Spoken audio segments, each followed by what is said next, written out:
The paradox of trauma is that it has both the power to destroy and the power to transform and resurrect. The effects of unresolved trauma can be devastating. It can affect our habits and outlook on life, leading to addictions and poor decision-making. It can take a toll on our family life and interpersonal relationships. It can trigger real physical pain, symptoms, and disease. And it can lead to a range of self-destructive behaviors. I am profoundly indebted to the legacy of Wilhelm Reich, whose monumental contribution to the understanding of energy was taught to me by Philip Cucuruto, a man of simple wisdom and compassionate heart. Trauma and sexual abuse are two of our most pressing human and societal problems. They must be studied by unbiased scientific investigation rather than polarized by hysteria and politics.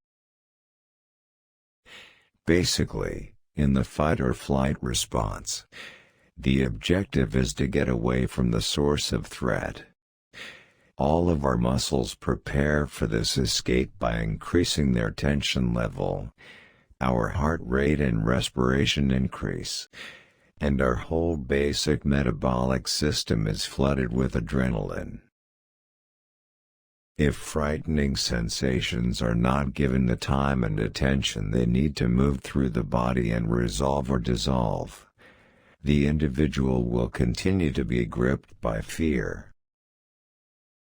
In top-down processing, which is normally what we do in psychotherapy, we talk about our problems, our symptoms, or our relationships, and then the therapist often tries to get the client to feel what they're feeling when they talk about those kinds of things. My career began somewhat accidentally. In the 1960s, I started a practice in the fledgling field of mind-body healing. Around that time, it was completely in its infancy. I had been developing a protocol to use body awareness as a tool for stress reduction. I am often asked how I can work with a subject as morbid as trauma without becoming burned out or depressed. My answer to this question is that witnessing the transformation that takes place in people when they master their traumas has proven to be a deeply sustaining and uplifting experience in my life. To my parents, Morris and Helen, I give thanks for the gift of life, the vehicle for the expression of my work, and for your continued full and unequivocal support from both sides of the physical plane. Trauma is a fact of life. It does not, however, have to be a life sentence. Whether trauma will be a cruel and punishing gorgon or a vehicle for soaring to the heights of transformation and mastery depends upon how we approach it.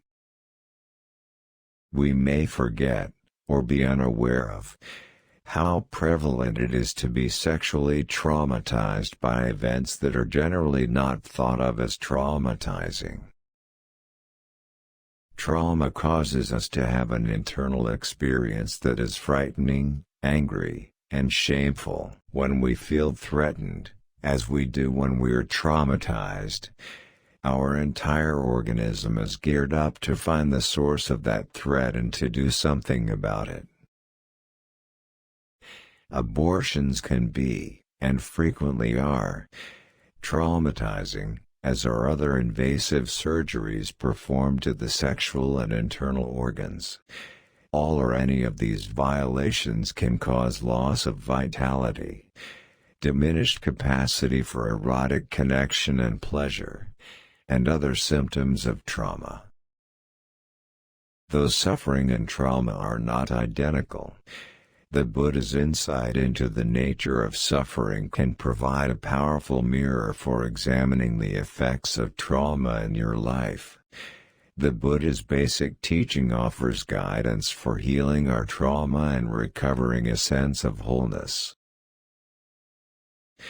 While studying the effects of accumulated stress on the nervous system, I began to suspect that most organisms have an innate capacity to rebound from threatening and stressful events. Now, what happens whenever there's a loud sound is that it startles us, right?